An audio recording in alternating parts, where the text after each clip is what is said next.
the data is pointing or debunking some of the myths. And the biggest one that I mentioned there is this idea that all white people are rich. That's a fallacy. Majority of white people in South Africa are either middle class or blue-collar workers, so lower middle classes. Actually, the figure that's in that data which shocked me was that there's over 1 million middle-class, lower middle-class white people in South Africa, so blue-collar workers. But what happens now is this BE policy excludes colors. The reason why we have a big colored nationalism erupting in this country through the PA and parties like that is because BE has not benefited colored people. BE has excluded Indians.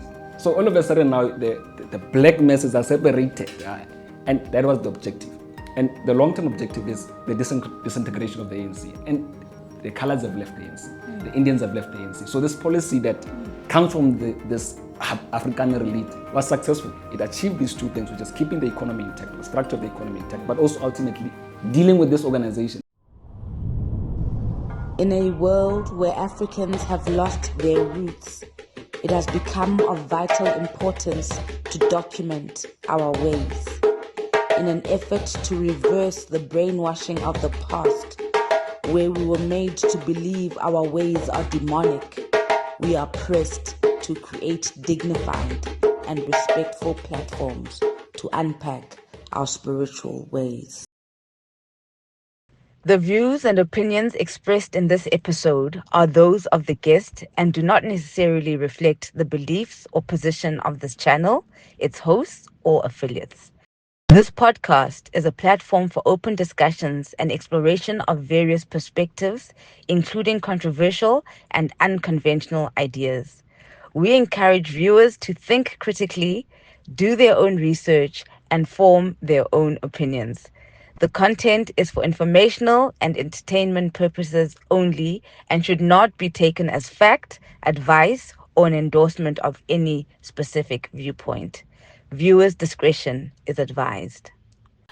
MOYA Light, MOYA Bright. Welcome to another episode of MOYA Political Series. We see you guys. Thank you. The channel is growing. Thank you for liking, sharing, and subscribing. And especially thank you to the members for helping us keep the lights on by contributing every single month.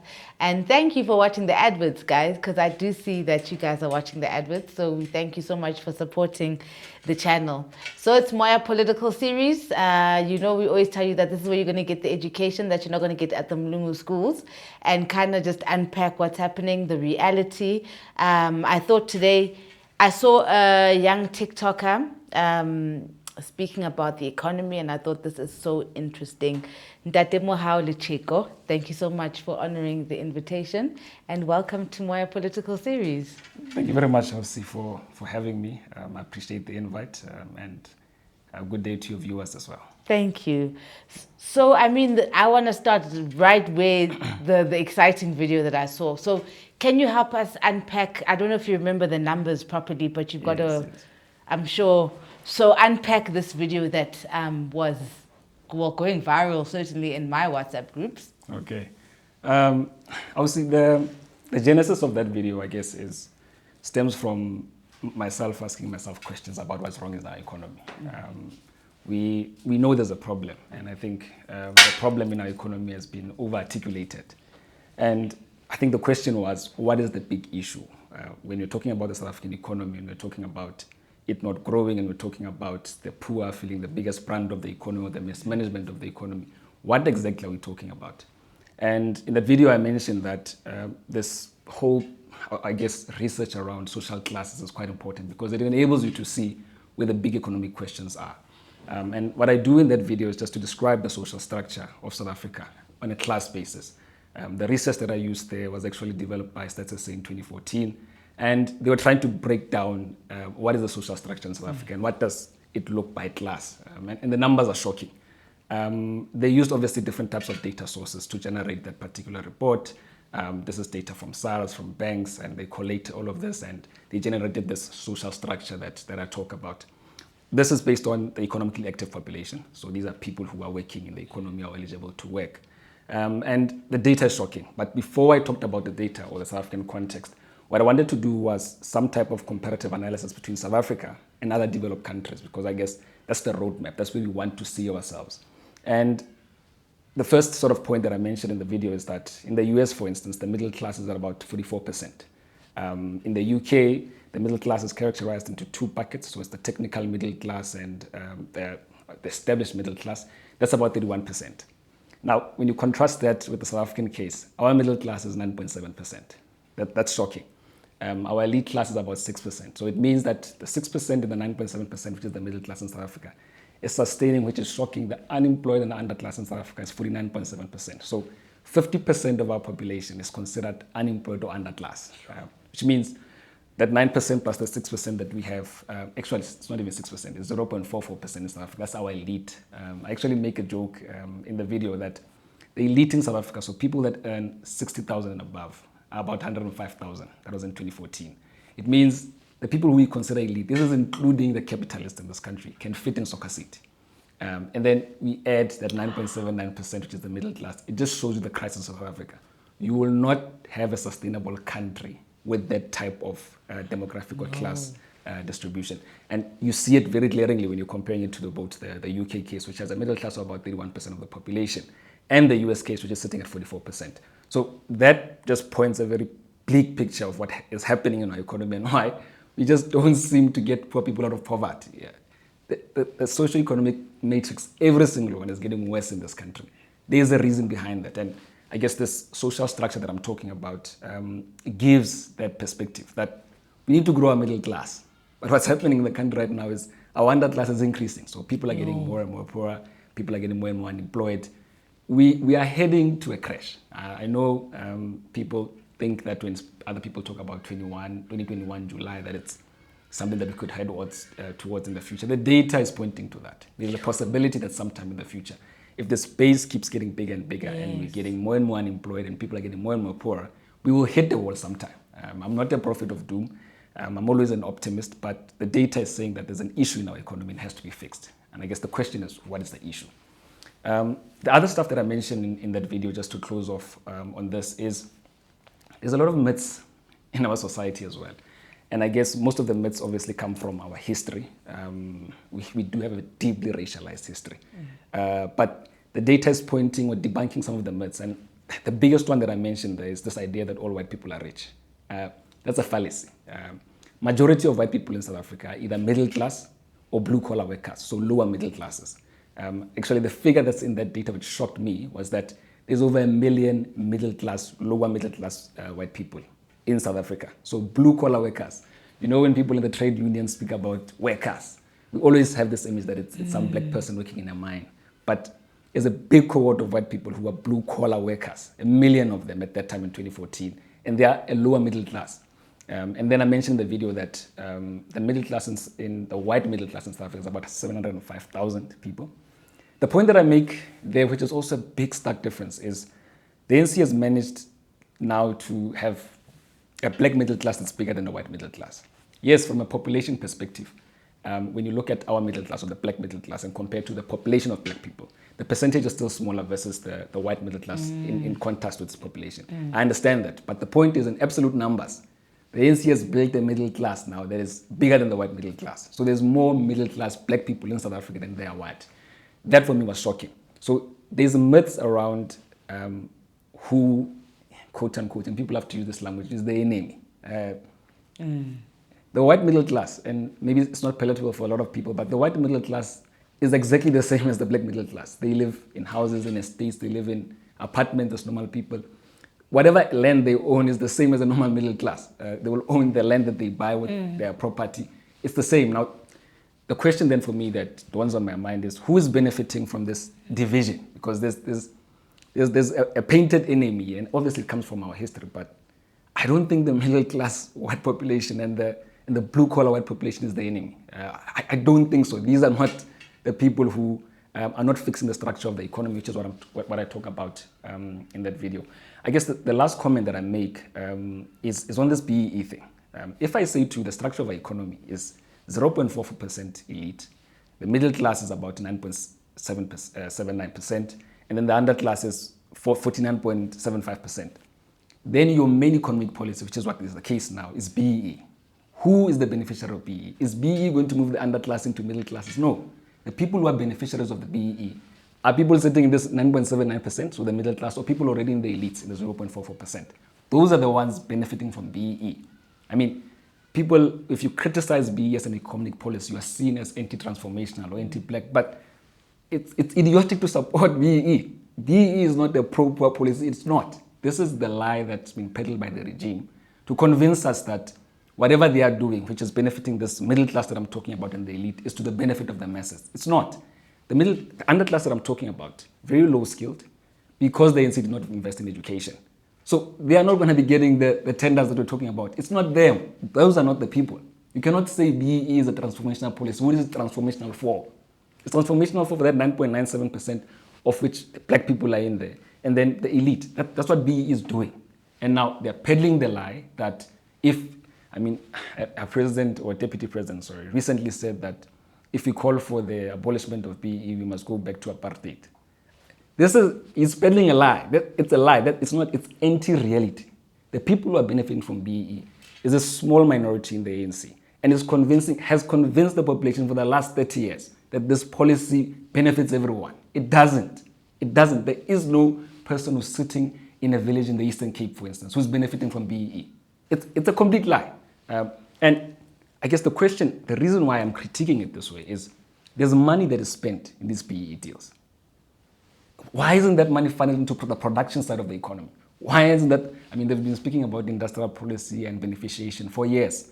That money that is being given to a few individuals, this money should be channeled to economic policy that benefits the poor. And it's beneficiation, industrialization, but they are not doing that. BEE does not grow the economy, which is another. People have to talk about how BEE is going to influence the economy. And if you are changing the racial composition of an economy, it does not grow the economy. The size of the pie stays the same. I'm just substituting black and white. That's what BEE is doing.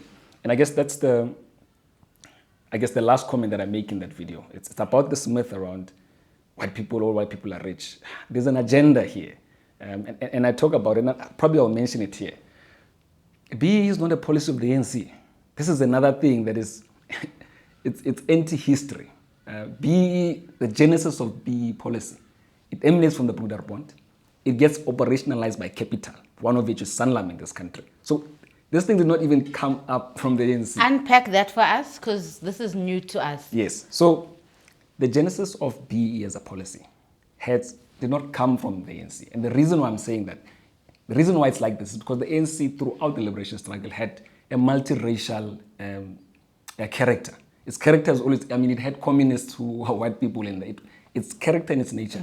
A lot of reasons why it broke away from the PAC, for instance, is because of this multiracial character of the ANC. It's always been like that. Now all of a sudden during the transition, a policy comes where the ANC now is discriminating against black, white, Indians. It's not in the character of the ANC. This is a formulation from the Broederbond. It then comes through Sanlam formally, and then you have this whole host of BEE capitalists that are now developed. The objective of that is the elite, the Afrikaner elite at that time. It's how do we keep the system intact? How do we make sure that this system that we have, that we benefit from, remains? The first thing is to co-opt black leaders and give them this free money, because literally it was free money overnight. What do people who then get free money do? It's in their interest to protect that system, to now be a barrier or a shield for that particular system. That's the first objective of that. The second objective is, in the long term, this is a classic divide and rule philosophy of colonizers. What it does is, in the future, they knew that if you separate, because what happens now is, this BEE policy excludes colors. The reason why we have a big colored nationalism erupting in this country through the PA and parties like that is because BEE has not benefited colored people. BEE has excluded Indians. So all of a sudden now the black masses are separated, and that was the objective. And the long-term objective is the disintegration of the ANC. And the colors have left the ANC. The Indians have left the ANC. So this policy that comes from this Afrikaner elite was successful. It achieved these two things, which is keeping the economy intact, the structure of the economy intact, but also ultimately dealing with this organization. There was a joke that was made by a friend of mine who said he could compare this BEE situation with Adam and Eve in the garden and the eating of a forbidden fruit. The ANC was always non-racial, but all of a sudden they eat this fruit that is racial in nature. It's contradictory to their nature. They've been fighting against racialism. But all of a sudden, there's this policy that emerges that they are now eating, which has killed them. Colored people do not vote for the ANC. And I understand why they don't do that. It's because they were excluded from BEE deals. There's no colored people working in the state, in the SOEs. They are not there. Even in the party, the ANC itself, you don't have a huge representation of colored people at the top echelons of the party. So that has been the impact, the division of black people, the division of society. Actually, the funny thing here, I keep saying the funny thing here, but the other funny thing is the Afrikaner or the white middle classes in this country and the lower middle classes and even the underclass in this community, they were also sold out by their own elite.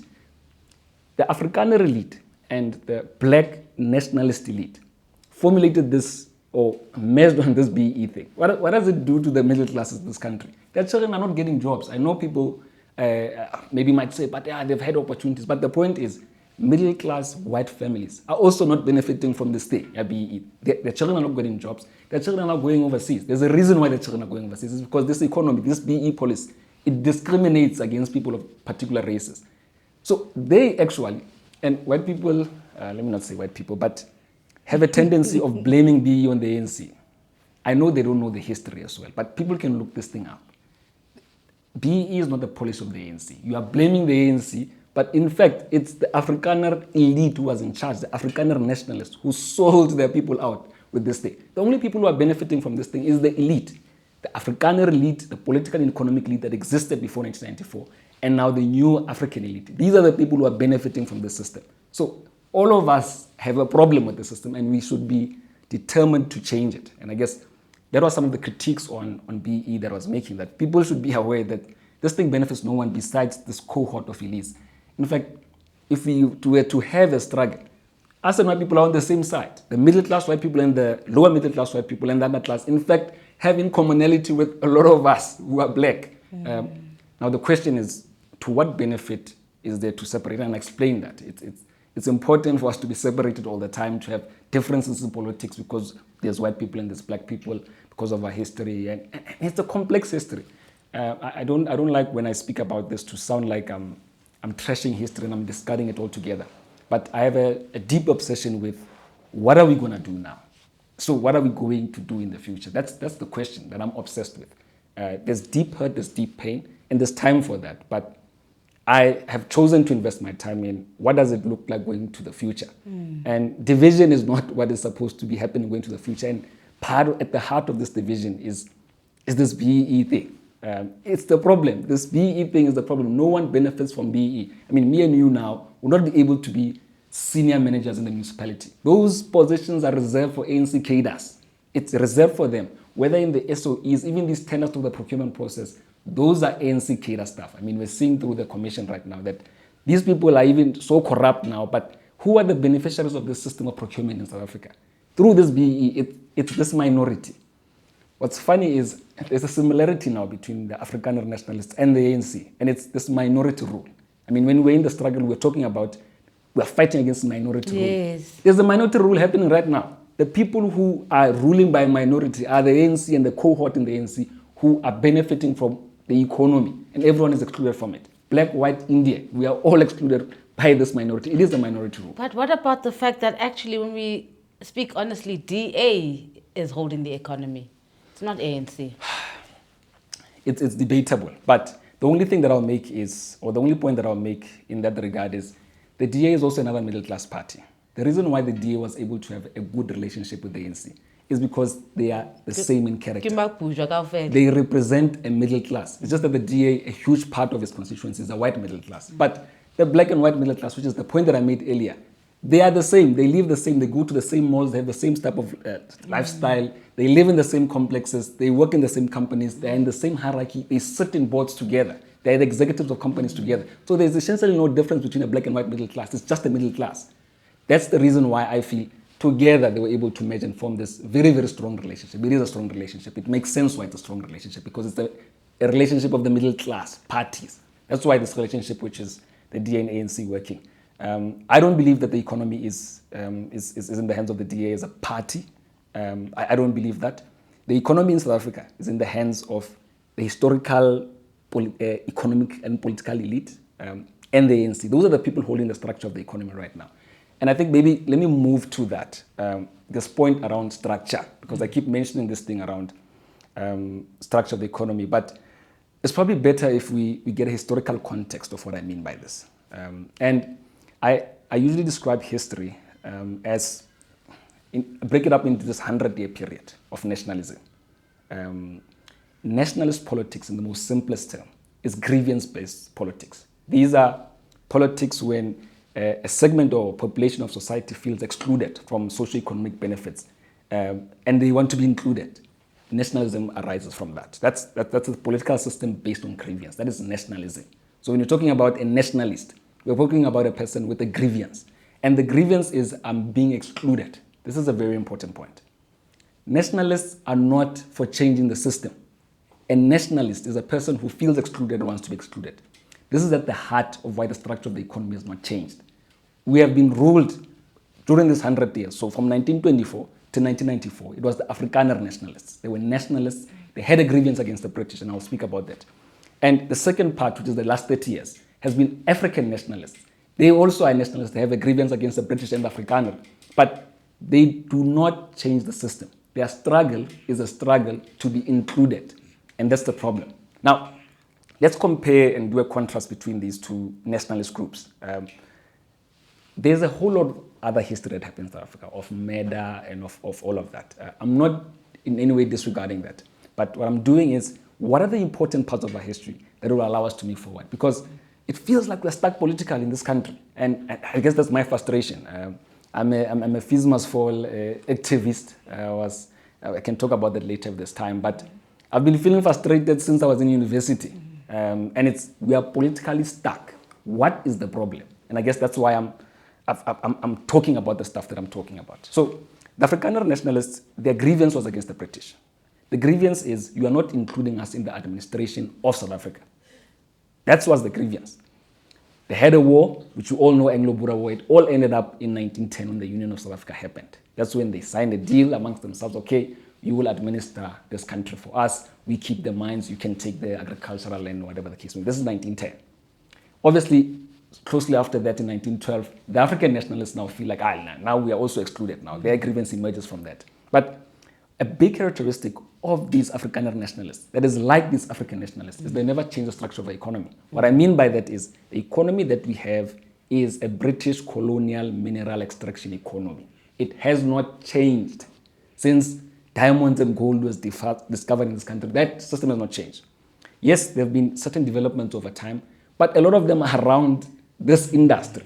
It has not changed to date. If someone were to ask us, what is South Africa's thing?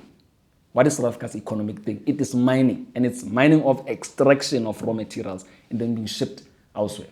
The biggest problem with the colonial economy is that the jobs do not sit in the colony. It's not designed that way. The British never designed the economy that way. It's about very low-skilled jobs, very lowly paid, just for extraction at the colony. The jobs, the sophisticated jobs are sitting in the empire. The high-quality products are sitting in the empire. It was designed that way. The British did not start doing that thing in South Africa. They've done it all over the world through sugar cane and whatever the case may be. That's the structure of the economy. So logic then will tell you this economy will never grow. It will never be able to create employment because it's not structured that way. This is the issue. The Afrikaner nationalists, because they are nationalists in character, never changed that. They wanted to administer this thing. They wanted to be included in the administration of this thing. And they did that. So, in fact, the Afrikaner nationalists and the ANC are the same type of people. They are nationalists who wanted to be included in the system and never changed it. Anyway, what then happens is another important characteristic of the Afrikaner nationalists, which is, I guess, a contrast to the ANC, is that once they got state power, because they were land-owning nationalists, they owned land, agricultural land in particular, they used the state apparatus to finance agriculture. There's actually a great book from Francis Wilson who talks about migrant labor and just how the government financed, the nationalist National Party government financed agriculture. There was a time when agriculture was not profitable to export it. They subsidized it. They used the state apparatus to benefit their productiveness. That's why there's a railway in this country in the most remote town in the Free State. Why? It was agricultural infrastructure that they were building for themselves. So they used the state apparatus into productive capacity. That's quite an important thing. The other thing then for them, which I guess is a part of their history, they were exploitative. They built an economy on slavery. I think people should not forget that. The Afrikaner nationalists built the economy. This infrastructure that I'm talking about, these silos that you will see in a random town as you're driving to wherever, they built it on the backdrop of slavery, slave labor. That's an exploitation of black people. And people should not forget that. And I, for one, I don't forget that. That's their character and their nature. It was a policy stance that they took. Now, the ANC is like the Afrikaner nationalists because, number one, they have kept the structure of the economy the same. That's the first characteristic. A good thing about the ANC, and I contrasted it with the Afrikaner nationalists, is that they brought us social and political liberties. I'm not one to not be grateful for that. The ANC was able to repeal all the apartheid laws. They've brought us political freedom. They did that. The biggest problem with the ANC is that over the last 30 years, they've undermined the welfare of the poor through the policies that they adopted. That's the issue here. They let corruption and greed, let them take this PE poison chalice, which I argued before that they were not supposed to drink that thing. It's part of their downfall. But they gained us political liberties, and we should be grateful for that. But the problem now is the structure of the economy, that they are not willing to change, or they can't change. I'm not sure which one is it, but it will not create jobs in the current form. An industrial policy is not a paper of 300 pages that you put and say it's an industrial policy. Industrial policy needs to live. You need factories. You need people working in them. This low-skilled labor force, which you fail to educate, where must they work? They're not going to work at an Investec or in digital, in AI and whatever. I know we're talking about them. We're talking about the economy of the future. Where are those people going to work? Are we waiting for those people to die? That's the question. They need jobs. Those people need jobs. The apartheid government did not educate them. The ANC did not educate them. So what are they supposed to do? Are we just going to leave that 49.79% for them to die? Is that what we're hoping? And we talk about young people must invest in the economy of the future, digital, blah, blah, blah, blah. What should happen with 50% of our population is the question. And this is at the heart of this structure of the economy issue. When this BE thing, when it comes in, as I said, it doesn't focus on the structure of the economy. And I guess the biggest problem with the ANC, which is a big contrast between themselves and the Afrikaner nationalists, is that they are non-land owning nationalists. That's a big problem. Because what happens in 94 is they now are an elite. They have got political power. They now go into the state. When they go into the state, they are an elite. There's other white elites around them. How are they going to be able to live the standard of living of other elites? Because they have to live the same standard of the living of the elite. But they don't have they don't have land like those ones. Those ones could hide using the state apparatus for their benefit because at least they had farms. And so they invested in productive capacity. So they were hiding the looting of the state because the looting of the state in economic terms was benefiting the productive side of the economy. So there was actual infrastructure, railways, and whatever the case may be, even though they were benefiting personally as a political class that was also the ruling class or the economic class at that time. The problem with these ones is that they are not land owning, and it's not their fault of their own. They were sabalazing in the bush somewhere, whatever the case may be, fighting for these social liberties that I'm talking about. It's not the fault of their own. But now, how do they then equalize their standard of living with the other elite that they see around them? The only option was to loot the state, and that's what they did. The first thing that the ANC did is to go into government, clear out the white people, and increase their salaries. The data says South Africa currently is a percentage of GDP. On government salaries, they spend about 16%. 16% of our GDP is spent on paying our civil service. Now, similar countries like Indonesia, even the average at an OECD level is at about 6%. That's one of the shocking statistics of how far gone this thing is. They go in there, they increase the standard of living, they try to create jobs through the state, which is a big problem for me. And when I say this thing, that we need to cut the civil service wage bill, people think I'm talking about traffic cops or policemen, or that's not what I'm talking about. There is a big administrative class in this country that are DGs, deputy DGs, directors who are earning about 800K above in this country. MPs. Those people. And then SOEs, the network of SOEs of the same people who are director, whatever, small SOEs that are in the city. Johannesburg has a lot of smaller SOEs that have its CEOs and whatever. Then there's these boards and whatever the case may be. That's where the money of the state is going to. When we're talking about the public wage bill that is off the roof, that's the issue that we're talking about here. I actually remember that in the Free State, I had something, I'm not sure if it's true or not, but there's even allowances for clothes and whatever at the municipality level. That was a shocker for me. I mean, even this layer of provincial government, why do we need a provincial government? There's now 3 layers that we've built of highly paid people. These are the people that I'm talking about. How there will be unions are going to protest if you come in there and slash their salaries by half. Who has the numbers? I said 49.79% of people are in that class. Who's going to protest for these people? This 9.79% that I'm talking about. If people are actually serious, if there was a political party who can emerge and say we want to slash the public wage bill, the poor would support that because the poor are not benefiting from this 800,000 stuff. They're not. There's this administrative class that's sitting in Pretoria that is siphoning this economy because this money could have been invested in the production side of the economy. I saw a stat that between 2015 and 2021, the gross capital formation, which is just the investment in productive capacity of the economy, was sitting at 18%. This is about the just before or just after with the World Cup and whatever. I think even at the World Cup it peaked at about 25%, but it was sitting at 18%. It's now sitting at 13%. So the ANC, what it's doing, if you to look at the formula of GDP, is they are consuming, but they're eating from the investment side of the economy, and that's what they're doing through this public wage bill that they have. So I don't know. Because of our history, unfortunately, the ANC found themselves in that context. But it needs to be fixed. If you're talking about the problem of investment, if roads and whatever, where is the money going to come from? It's going to come from let's cut it in half. So move from that 16% to about 10 or 9. It can be done overnight. The problem is that people are fearing that there will be protests. Protests by who? Poor people are not going to protest because they don't work. I said with 9%, 50% of the population doesn't work. So why would they protest about that? This middle class is holding us hostage.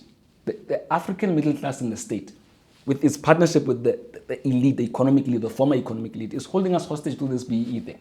It's an issue.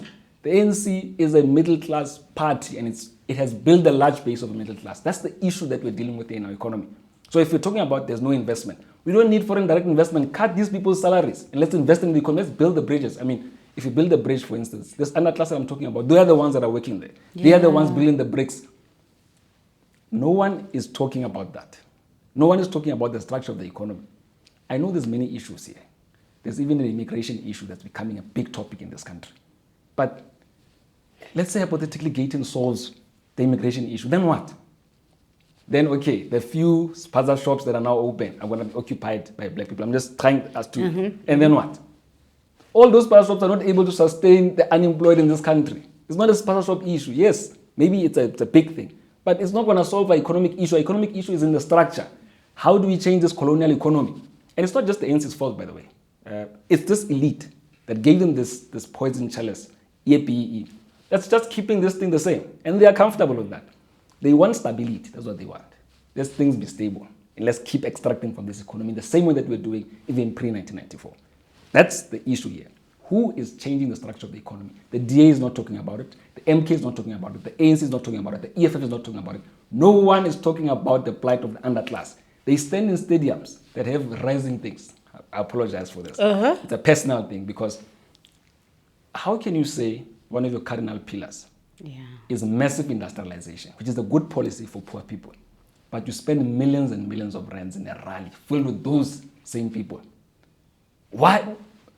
And in their defense, a lot of people, a lot of parties talk about industrial policy, but they don't know how to do it. There's a difference between saying industrialization, but the question is, what is the plan? What are you going to do? Like, your manifesto is not the plan. If I were to ask you, okay, where are you going to start? Where are the areas of opportunity in South Africa? Do you have the skills to do that? They don't. You can't just say, we're going to have an industrial plan in your manifesto. No one has a plan, which is another big problem here. No one has a plan for the poor. Who's going to make the plan for the poor? It's 30 years later. It's 30 years later. No one has a plan for the poor. They keep saying that they do, but they don't. MK does not have. If you were to ask MK and give them free coverage on the ANC for 3 days, rolling coverage. Give us your industrial policy then. Tell us, I'm going to go to this place. I'm going to open this type of factory because there's opportunities for this type of factory. I'm going to employ this amount of people. I already have the skills. They have not done that work. No one has the plan. So one of the reasons why people feel like we don't have to vote anymore because it's pointless or we don't know what to vote for is because of that. The DA, and they pretend or they have this public image like they know what they're doing with the economy, but they don't. What is their industrial policy? A real industrial police that I'm talking about. They don't. What is the plan of the poor in the Western Cape? What is the plan of the poor in the Western Cape? Yes, the poor still say we are the most efficient city, blah, blah, blah, and all of that. But now when I get to the airport in Cape Town, there is always shacks on my left and right hand side all the time. That has not changed for the longest time that I've been going to Cape Town. Yes, you can talk about all of these things, apartheid, spatial, wara, wara, wara, wara, wara. But what are you doing for the poor? No one has a plan. And this is, I guess, my biggest frustration in this country. People say that they do. Others, they come with berets. There's a new beret each and every single day that speaks about championing the interests of the poor, but they don't have a plan. The only plan that they have is to go sit in parliament. And I have another gripe on that one. But anyway, the summary of my frustration is there's minority rule here. It's so weird that I can say in 2025 there's a minority rule, but there is. This minority, this middle class minority is the one. This thing that we talked about, majority rule in South Africa, that's what we're fighting for, is not a reality. We are being ruled by a minority. And I can say that. I know people will criticize me because they are black. I'm done with the race. It has not helped anyone. I've proved during this discussion that both the white people and the black people are in the same mess. We are there together. These parties are not benefiting any of us. So we must find our own solution. Where is the majority rule? We said the people shall govern. The people are not governing. And this is the other, I guess, yeah, sorry for venting on your platform. But I speak on TikTok about this electoral system. That one is a big frustration for me. So the electoral system or the type of electoral system that we have in South Africa was a big dispute during the transitional period. A big one. It was one of the big issues that they actually never decided on. What they did is, when we're drafting our interim constitution, they passed the back to the future. They were like, okay, let's have the election under the normal PR system, which is the system that we have now. And then after those elections, we'll have a formal parliamentary process that will then decide what is the best type of electoral system in South Africa. So it will be a process, a formal parliamentary process that will happen. That process will then, through the normal channels of parliament, decide on the best electoral system going forward. That process happened. So that commission published a report in 2003. It's called the Van Zyl-Slabbert report. That commission recommended, or majority of the commissioners in that commission recommended, that we should have a constituency model, a constituency electoral model. And I guess it's important that I make this distinction. The current model that we have is the PR system, or proportional representation system. This system says we vote for a party. After we vote for a party, then the party decides on its list and its members of parliament. There's no accountability there. A minister can perform term in, term out, and even sleep in parliament. But as long as they're in the top echelons of the party or high up in the hierarchy, they will be in parliament. There's no consequence there. There's no consequence for non-performance. There's no accountability. This system is messed up. People say we have the mandate from the public. What mandate do you have? When Phala was voted for, Phala is a very weird thing, because the vote there was, the panel says the prima facie evidence for us to investigate. We're not saying the president is guilty. We are saying, can we start the process of investigation? Those people stood up in unison against it. Yeah. Is it the poor? Did the public who voted for the ANC, did they want that? They call it party line. Yeah. It's not accountability. This is not government by the people. It's not majority rule. We are not there when they're doing that. This stuff that they're saying in the Madlanla report, where are the poor there? Are they the ones who decided that we must have elements, these criminal elements in our state? Did they decide that? Are they responsible for distribution of tenders? They are not. People must make a distinction between ANC voters and the ANC. The ANC is a cohort of middle-class elites who are from the 1900s, and these are their successors. There's then the ANC, there are people who vote for the ANC. This is the poor, this is civil society groups, or whatever the case may be. These are two distinct groups. The people who are benefiting from the ANC are these ones, this cohort. Anyway, I'm talking about electoral system. So the proportional system is we vote for MPs, we vote for a party, they select the MPs to the party list. That's the system we have now. The constituency-based model says you elect a member of parliament directly at the constituency level. It's actually quite similar to what we have at local government. It says there must be a member of parliament who is attached to a jurisdiction or constituency. And so if you're a member of parliament, you know that for you to get into the next term, you need to go back to your constituency. Funny enough, a lot of us, this Bella Bill thing, a lot of us hit us when the guy was signing it. You know nothing about what happens in parliament. And it's because of this system that we have. A constituency-based system says the member of parliament should always make sure that the people in his constituency know what's happening because they are responsible for voting, not an ANC list. Yeah. That's the power of constituency. No electoral system is perfect. But I'm saying is if you're talking about majority rule and we're talking about government of the people, then constituency is what we need. And constituencies were recommended in 2003 in that report. So after the report was compiled, this idea or majority of the commissioners in the Francis Labat report recommended to Parliament that we need to have a combination of primarily constituency with some level of proportional representation, right? It was presented to Parliament. The ANC, the regime, chose to side with the minority report, which said, let's keep the PR system. There's a reason for that. If you're to understand this idea around constituencies, is that it eliminates the party list. So the control that parties have over individual MPs is gone. Because if, for instance, let's say we have an abortion bill, just for lack of a better example. If the ANC wants to move right on that, but the constituency wants to move left, that MP will move left. Because he knows that it's important for me to move in the side of my constituency because they are the ones that are going to give me a seat in parliament in the next term.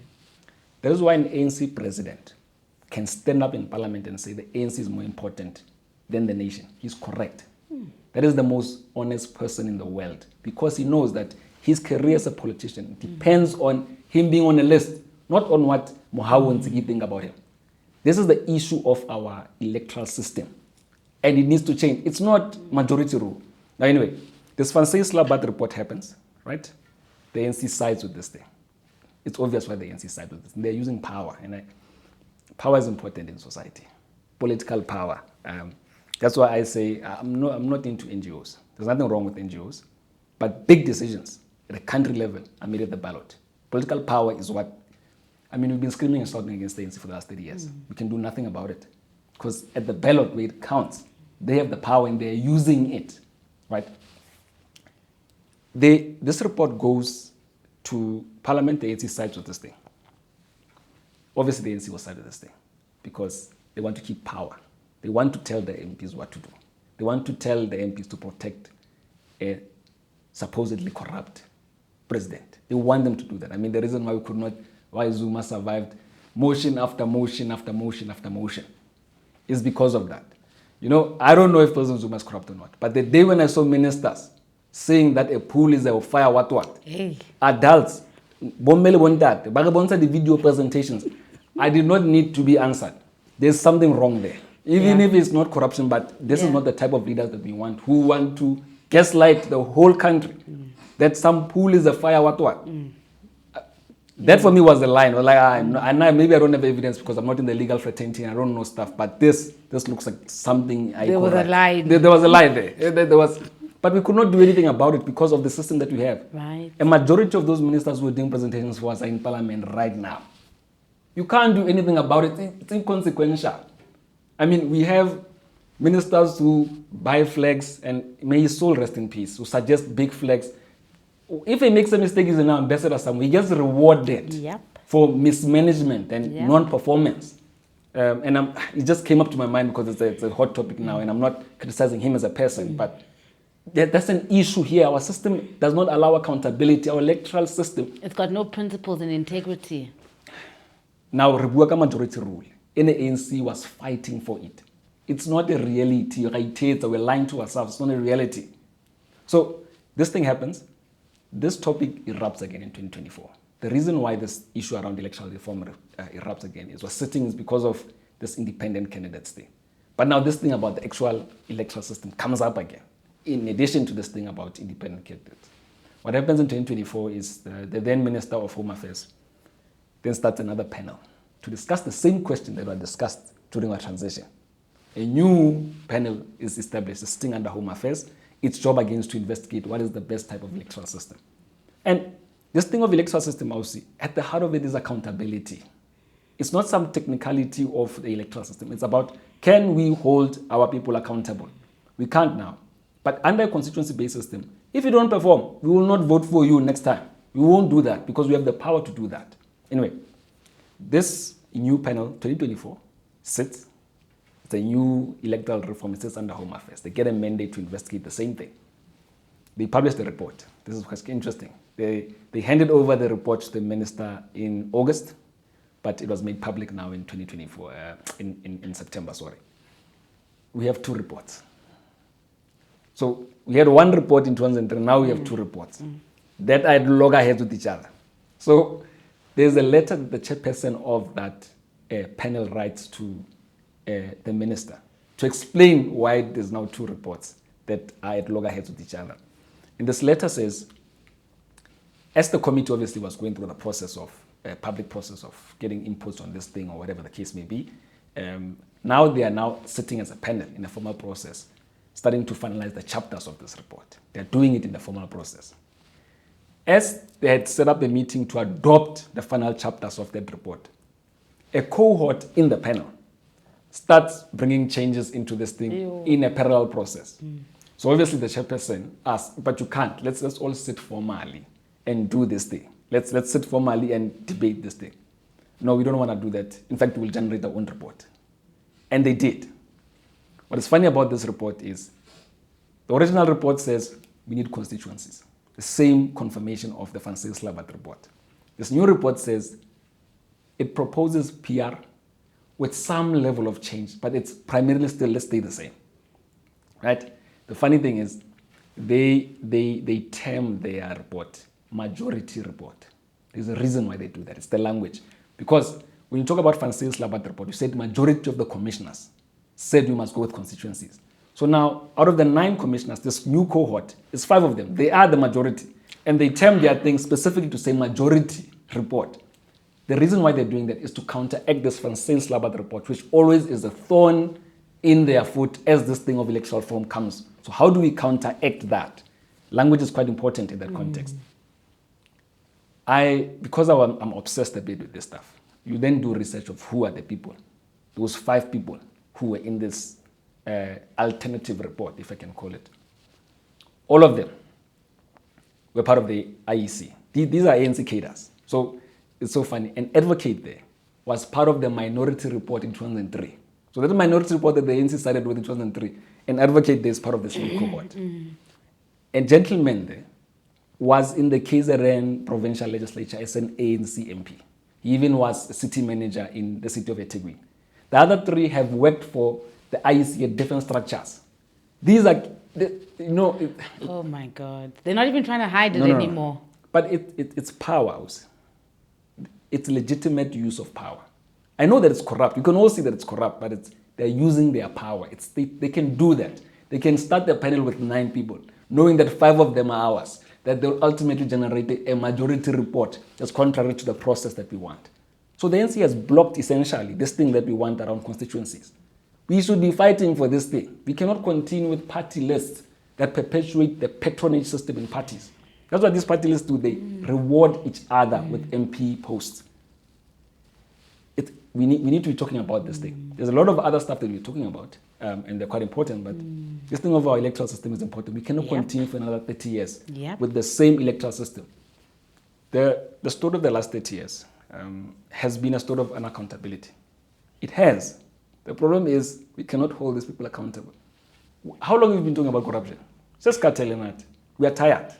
We cannot hold them accountable. We're having a commission now, which we're not supposed to have. I know that Mkonazi did a great thing by going on the news and whatever. We thank him. But we're not supposed to have this commission. The police are supposed to be dealing with this thing as a going concern, as part of their job. Yep. We should not even be knowing this thing. We just know Mamang in prison, or whatever the case may be. What does a panel have to do with police work? But the state has reached such a level of degeneration that I guess the good elements of the state are like, we also can't. The country help us. And I guess that's where we were. The reason why it's like that is because of unaccountability. Corruption did not start during state capture years. I know people would want us to believe that, but even in the President Thabo Mbeki's time, we had corruption in this country. It has been a problem. And this thing of it's corruption, but we cannot deal with it. And we cannot hold the people accountable. We cannot hold the MPs accountable who are corrupt. They keep moving around in government departments, and they become MPs and they become ambassadors and all of that. I guess it's the big question of our country. These are the frustrations, I was sorry for ranting. So, there's a point you made in your TikTok video, which I really want to come across, when you compare the three economies and how South Africa is a triangle. Yeah. So, as I explained, if you're to take the UK case, right? The UK's middle class is 31%. And they have an elite who's about 6%. The poor in the UK is about 15%. People are considered poor in the UK. There's other categories. 1.5. There's other categories of types of middle classes, but I'll focus on these ones. So the US is the same. About 18% of the US, this is according to the Economic Forum report that I shared in the TikTok, these are the elites, about 18%. 44% of people in the US are considered middle class, 44%. And then about 38% at the bottom, which is the poor. This is the US. Now, those are the pictures at two developing countries. You can see it's like it's a diamond, basically. It's fat in the middle. Yes. It has an elite at the top, a small elite at the top, and a small, I'll say, underclass or the poor. That's how a developed country looks like. Its structure looks like that. Now, South Africa is a triangle. It has 0.44%. 0.44% of elites, right? Its middle class is 9.79%. And then the underclass and unemployed is 49.79%. That is the problem here. Like, these two groups here, the middle class and the elite, cannot sustain this thing. They're hoarding. And the problem that I'm talking about is it's the structure. Yeah. It's the economy. They don't want to change it.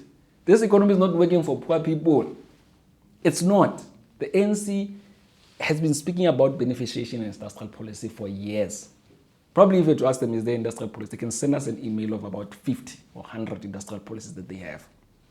But the more and more we go to towns, the more and more factories are being shut down. I mean, ArcelorMittal is a big one now.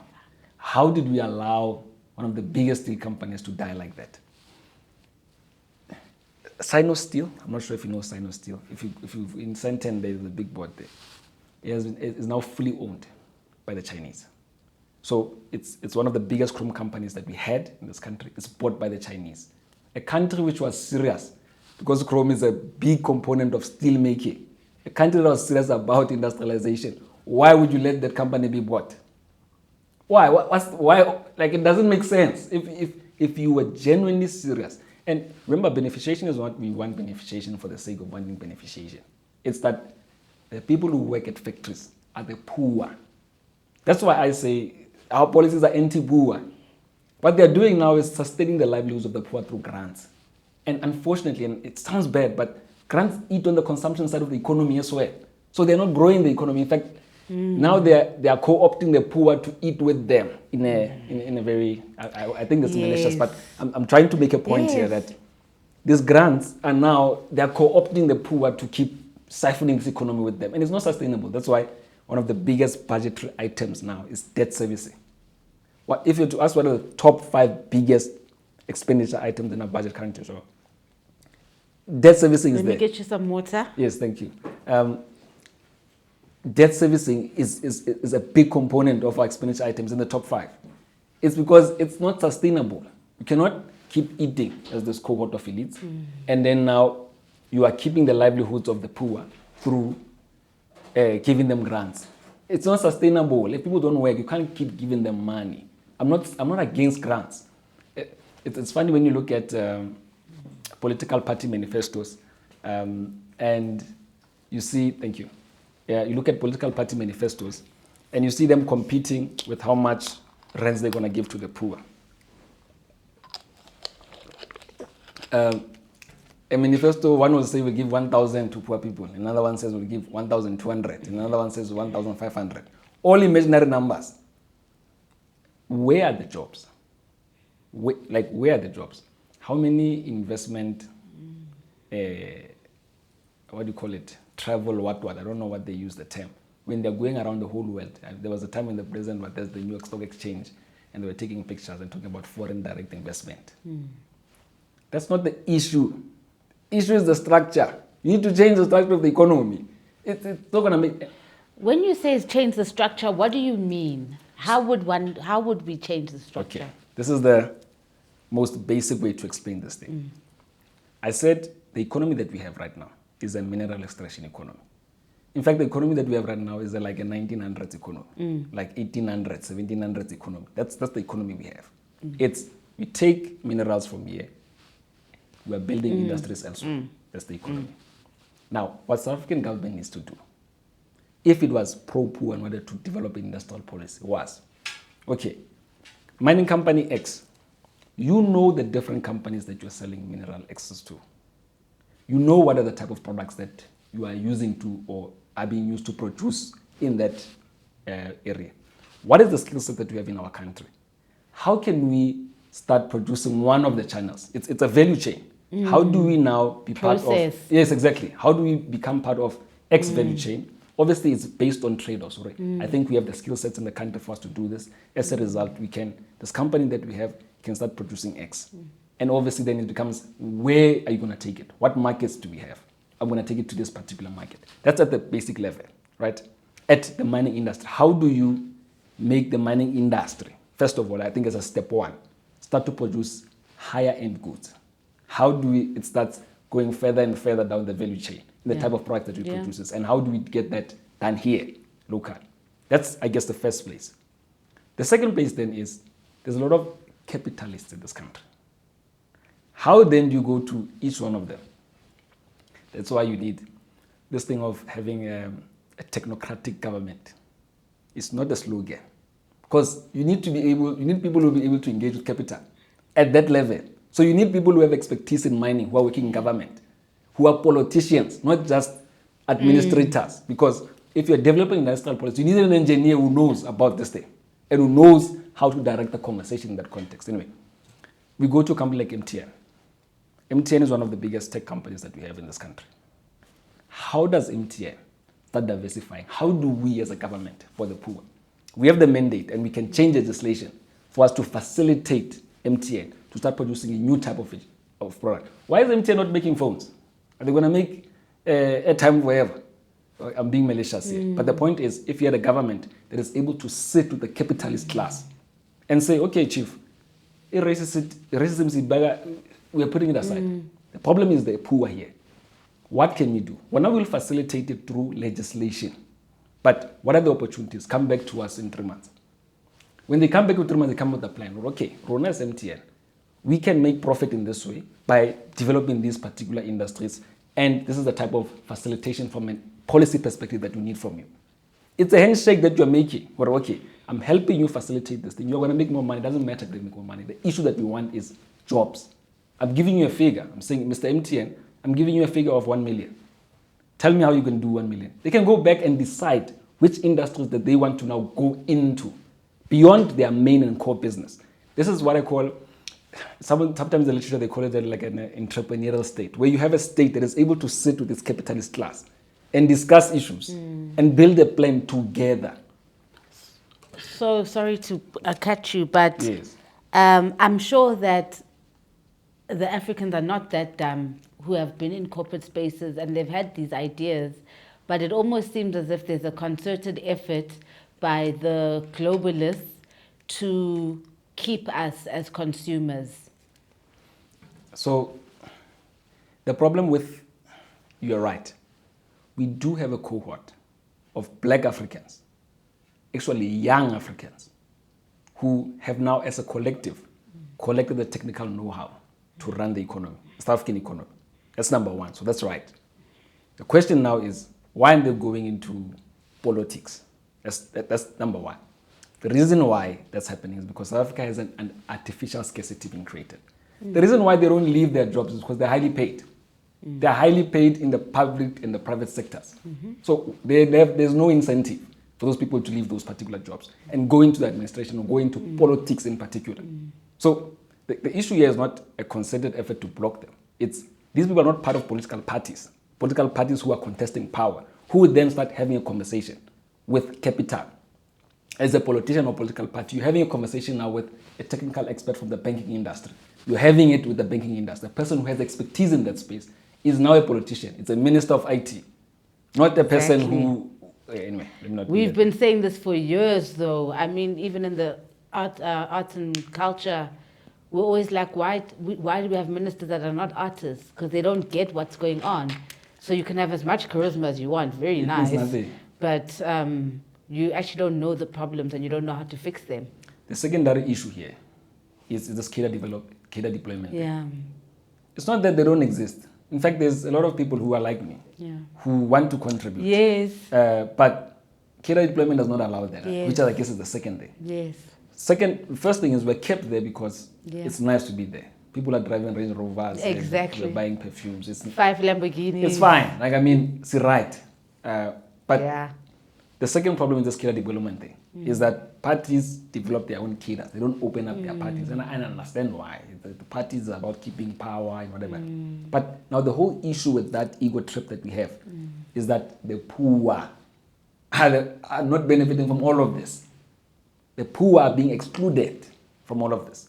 And I guess this is the issue here. Like, I think there's many issues now. I said this is the issue 100 times, but there's a lot of issues here. The point is, we need a government that is able to engage capital. I want to make this point. South Africans, because of our racial history, I understand, hate capitalists, or white capitalists in particular. And I guess anti-capitalism has been part of our politics. I was not part of it because I was born after 1994, so I cannot even say, I don't even want to try and make myself, I don't know what was going on in there. But the point is, why do those capitalists have money? Why are those capitalists better educated and their kids? It's because of the resources of this country. Mararona, we are alienating them. Let's get over our pride. Let's get over nationalism. Nationalism actually is the biggest blocker here. You don't see your capitalist class as your capitalist class. There's a lot of black capitalists now, actually, by the way. I mean, the guys at MTN are black. Those are capitalists. Those are billionaires. They are capitalists. They are part of the capitalist class. Yes, obviously, from a numbers perspective, they're still more white and whatever. But the point is, why can't we view our capitalists as capitalists? In general, why are we chasing away our money and allowing these guys to go list in other countries? I don't understand why we're doing that. Why are we allowing them? I understand as a person. If I'm always the enemy, and I don't know Rupert, but Rupert is always at the lips of every politician where he is the enemy. If I was a capitalist and everyone I'm being told I'm always an enemy, now I would be like, eating yege. But they live here. So they're not going to leave. So what they do is let's just keep this thing intact. They don't do anything to grow this thing in the way that I'm talking about. So we should stop alienating our capitalist class. It doesn't matter if the mice is black or white, or the cat is black or white, sorry. If it can catch mice for who? For the poor. I feel like we got so caught up in this middle class. No, but they are blocking us. We want to build a cohort of black industrialists, blah, blah, blah. Those are middle class politics. Those are middle class conversations. They have nothing to do with the poor. If we have to work with your historical enemy for the sake of the poor, why aren't we doing it? I'm questioning the fact why you're even calling them your enemy. I get what we decided in 1994. We are and we are continuing going forward. Let's move forward. Let's grow the economy. And I know that it might not be palatable for a lot of people, but these clashes that we have are middle class clashes. It's because MOHAU has a job and can afford to say, let's take land. The history of land in this country, and I didn't want to say this, but I'm going to say it. Let's take land. It's 2025, right? And I guess nationalism prevents us from, and I don't want to act holier than thou here. Nationalism, because it's a grievance, it's a hatred of some sort. Like you feel, I don't want these people. It does that. Like you feel, And I used to be of that type of politics when I was in university. But it's not helpful for what I'm talking about, which is changing the plight of the poor. So grievance will build up and anger will build up. I have a lot of friends who used to be in the PAC and whatever. Those guys have a lot of anger towards black people. But they don't see that it clouds their judgment at the expense of the poor. So let's say, for instance, and I'm using an hypothetical scenario here, right? And it's about what is the likelihood, what is the most likely thing to happen. So let's say we decide, oh no, okay, we're going to take land, expropriate land without compensation. Before we even pass that thing, and I'm talking about reality, I'm talking about in 2025, in a global economic village, in a capitalist country like South Africa. It is a capitalist country, even though it's a neo-colonial economy, but it's capitalist in nature. With rating agencies, with foreign direct investment, with JSEs. I'm not discarding the need for land. I'm saying, in this context that we're living in now, before we even go to parliament, let's say it decided at a conference. Let's say whatever conference or whatever party, we're expropriating. And the party has very radical people and they are one. The rand will start tanking from that time. The rand is tanking because we are living in the capitalist world that we are living in. It's a global village. Economy works like that. We might not like it. It's sad, but the rand will start coming down. Obviously, there'll be lobby groups fighting against this thing. But the rand seems to tank according to politics and anti-black radical politics. And again, with the utmost respect, it's fine. It is, but at the end of the day, it's tanking. And the issue with when the rand tanks, who are the biggest who is harmed first? If petrol goes up, maybe I'll question, I will not go to a restaurant this week, like I always do, because I can use that 400 that I was going to have a meal at Tasha's. I can just use it for petrol. But farms start letting off people. The underclass gets impacted first by that decision in this economy. Yes, I'd like to live in a world where we'd be able to take land and give to the poor outside this economy. But unfortunately, we are in this global economy. Can't we put our grievance aside for the sake of poor people? For the last 30 years, we've proved that we don't want to. So let's say, for instance, then we go to parliament. We actually pass that legislation. I'm telling you now, we'll have this, Donald Trump will be shouting on top of his roof and whatever. I know, but Donald Trump, imperialist forces. There was a time, okay, our president Ramaphosa. There was a time when he was saying, if Donald Trump must keep his America and I must keep my South Africa. Remember when he said that? When he was copying Mugabe. Yes, yes, acting all radical. What did we do when Trump threatened AGOA? We were there in America begging, please. It's because that is the reality. It's fine to say, screw them. But the reality is we need them. And grievance makes you live in the sky. And it's fine living in the sky. I don't have a problem with people living in the sky. But let it not harm the poor. Because if AGOA goes out of the way, these exporters in our country, whether you can say they own farms and whatever, but it's only the people in Stellenbosch being impacted. But there are pickers there, pickers of wine and pickers of grapes and whatever. Those are the ones that lose jobs. This capitalist just takes up his losses, he files for bankruptcy and he's done. But the poor now are stranded. That's the thing, Uri. There's something that seems wise to us. And through the lens of nationalism, it seems wise. But it is to the detriment of the poor. I'm not saying don't take land. I'm just saying, Uri, do you see the implications of what taking land in 2025 in the context that we are living? It's sad that we find ourselves in this situation. It's sad that we have rating agencies who are political, but there's nothing you can do. Let's say there's some nefarious people behind rating agencies. And yes, they are wrong for doing this. They are wrong for when we are fighting. Using bullying tactics. Yes, they are wrong. Let's say they're wrong for it. But then what? I mean, we're saying the Donald Trump thing. Yes, he's wrong. Okay, let's say Donald Trump is wrong. He's trying to bully the whole world. But then what? We all go to the Oval Office and beg because in reality, there's nothing we can do. And I feel like grievance politics and nationalist politics in particular prevent us from living in reality. And as I said, I don't mind if people don't want to live in reality. I mean, it's a hard world. Maybe some of us want to live in the sky. But let it not be to the detriment of the poor. Don't take policies that are to the detriment of the poor. Don't do it. Why are you doing it? It's anti-poor for us to say we want to take land in the current context. Why aren't we straightening the structure of our economy, getting people in jobs and people buying jobs and buying land and buying houses like the middle class is doing? The middle class is not complaining about land that much. Whenever you talk about land, you talk about a second house or a second apartment somewhere, whatever the case may be. We go and buy houses. That's why we are not crying for land. We technically are fine. The middle class in South Africa is fine. They don't even want to farm.